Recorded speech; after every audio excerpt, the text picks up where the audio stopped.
ఈరోజు ఏలూరు కథోలిక పీఠం దేవుని కృతజ్ఞత తెలుపుతూ ప్రజల సేవలో ప్రజలకి యేసు ప్రభు ప్రేమను పంచుతూ అవసరములో ఉన్నప్పుడు ఆదుకోవటమే ఈ ఏలూరు కథోలిక పీఠ సాంఘిక సేవా సంస్థ యొక్క బాధ్యతగా గుర్తిస్తుంటాం. ఇది మనకు ఈ సీజన్లో చాలా ప్రాంతాలు ఉన్నాయి. ఆ ప్రాంతాల దగ్గరికి వెళ్ళి ప్రజలను దర్శిస్తూ కనీస అవసరాన్ని ఇస్తూ వారికి ప్రోత్సహిస్తూ సమయాల్లో యేసుప్రభు చెప్పిన రీతిగా నేను ఆకలిగా ఉన్నాను, నేను దప్పిగా ఉన్నాను, నేను చెరసాల్లో ఉన్నాను, నాకు సహాయం అందించావని అడుగుతుంటారు.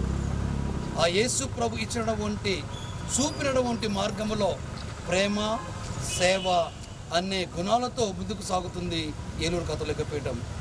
ఈ సమయంలో ఏలూరు కథోలిక పీఠానికి దేవుడు మరొక 3 యవ్వనస్తుల్ని గురులుగా అభిషేకించి అనుగ్రహించారు. ఈ 193 మంది గురువులు ఎంతో చక్కగా అటు దేవుని వాక్కు పరిచర్యల్లో ఇటు సాంఘిక సేవ సంస్కృతిలో ముందుకు సాగుతున్నదందుకు నేను గర్విస్తున్నాను, నా గురువు నేను అభినందిస్తున్నాను.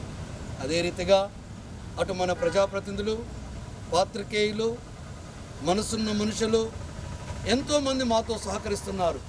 దేవుడు అటు ప్రజాప్రతినిధుల్ని, పాత్రికేయుల్ని, పేద బిడ్డల్ని, అవసరం వారిని దీవించాలని మీరు కూడా మాతో చేయుత కలిపి అటువంటి బిడ్డలకు సహకారాన్ని సమయానికి అందించాలని పిలుపునిస్తూ దీవిస్తూ సెలవు తీసుకున్న ఈ సమయంలో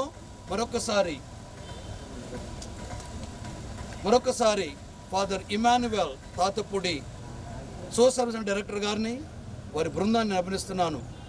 2000కు పైపెచ్చు ప్రజలకి వారు ఈరోజు తక్షణ సహాయాన్ని అందిస్తున్నారు.